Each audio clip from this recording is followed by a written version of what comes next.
ही काय आहे माहिती आहे का तुम्हाला? ही काटेरी भेंडी आहे.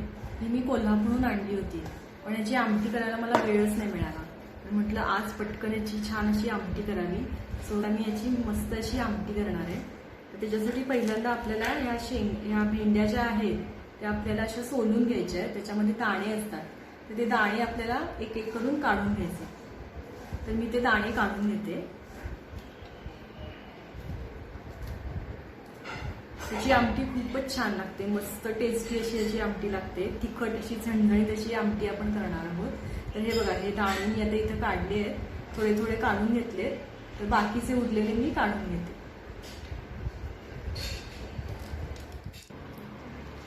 हे निवडताना ना थोडीशी काळजी घ्यायची, कारण याच्यामध्ये या साईडला काटे असतात, तर ते काटे लागण्याची शक्यता असते. तर थोडीशी काळजी घेऊनच ही भेंडी निवडायची.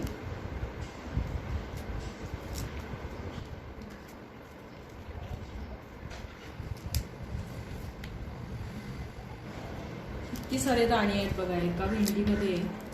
आतमध्ये सुद्धा लपलेले किती सारे दाणे याच्यामध्ये आहेत. तर बघा इथे हे सगळे दाणे मी आता सोलून घेतलेले आहेत. तर आता आपण याची मस्तपैकी आमटी करूया. तर पहिल्यांदा आमटीसाठी जे वाटण करायचे, तर त्यासाठी लागणारं साहित्य सांगते.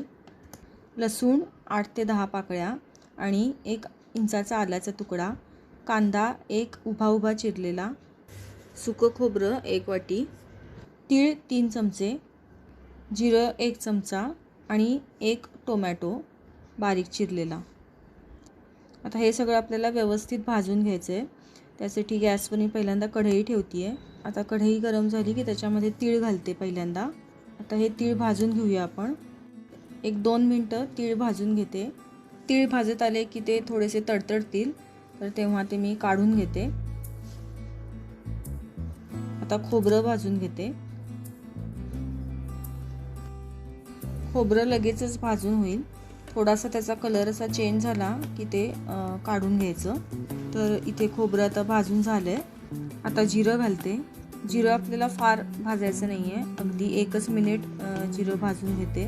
जिरं लगेचच भाजून होईल. त्यानंतर आता आपल्याला कांदा परतून घ्यायचा आहे तेलावर. त्यासाठी कढईमध्ये मी थोडंसं तेल घालते आहे आणि आता त्याच्यामध्ये हा कांदा घालते. इथे मी हा कांदा उभा चिरून घेतला आहे. कांदा चांगला लाल होईपर्यंत आपल्याला तो खमंग असा भाजून घ्यायचा आहे. 2-3 मिनटं चांगला तो तेलावर परतून घ्यायचा.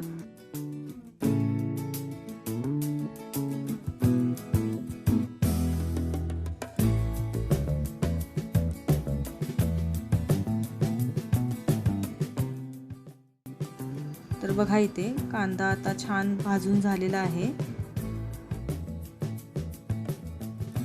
त्याच तेलामध्ये लसणाच्या पाकळ्या घालतीये आणि आलं मी किसून घेतलं, ते आलं मी आता ह्याच्यामध्ये घालतीये. आलं आणि लसूण चांगलं भाजून घ्यायचं. त्याचा कच्चा वास जाईपर्यंत ते चांगलं भाजून घ्यायचं. आता टोमॅटो घालते. टोमॅटो सुद्धा चांगला परतून घ्यायचा.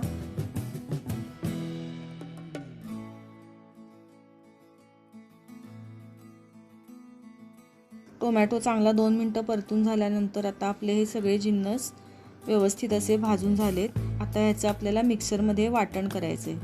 बारीक अशी याची पेस्ट करून घ्यायची आहे.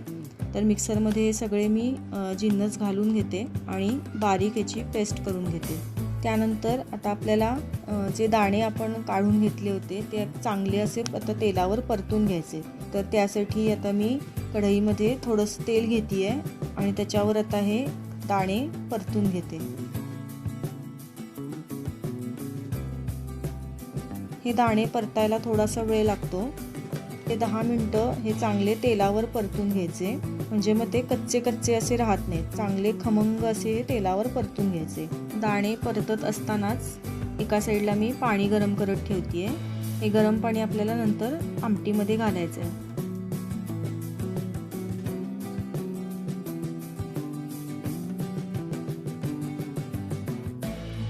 तर आता इथे हे दाणे परतून झालेत.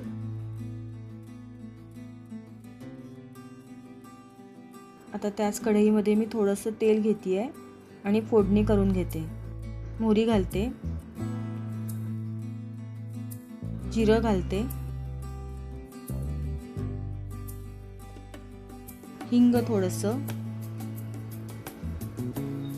आणि मिक्सरमध्ये बारीक केलेलं वाटण.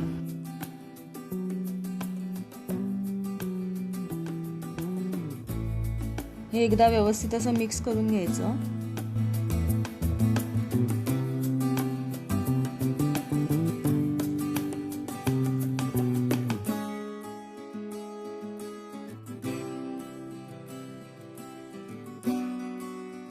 हळद घालते, धणेपूड 1 चमचा, तिखट इथे मी 2 चमचे तिखट घातले आणि कांदा लसूण चटणी. तर ही आमटी मला मस्त तिखट अशी करायची होती, त्यामुळे मी तिखट बऱ्यापैकी घातले.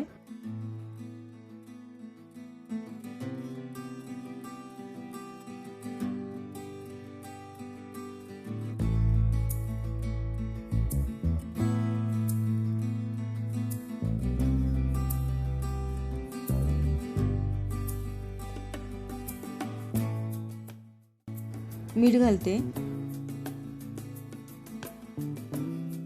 आणि हे मगाशी परतलेले दाणे.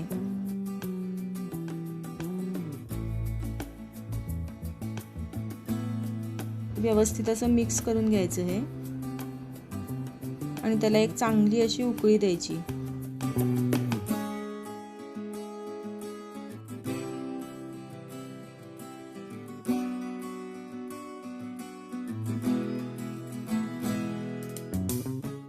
तर बघा इथे एक 5 मिनिटांनी त्याला छान अशी उकळी आली आहे. आता ही काटेरी भेंडीच्या दाण्याची आमटी तयार आहे. आता मी सर्विंग प्लेटमध्ये काढून घेते.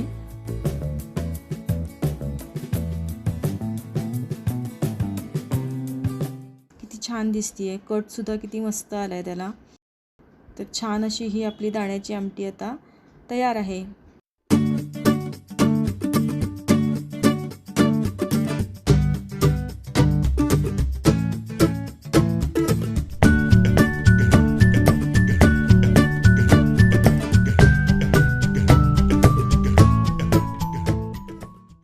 खायला खूपच टेस्टी, चविष्ट अशी ही दाण्याची आमटी एकदा नक्की करून बघा.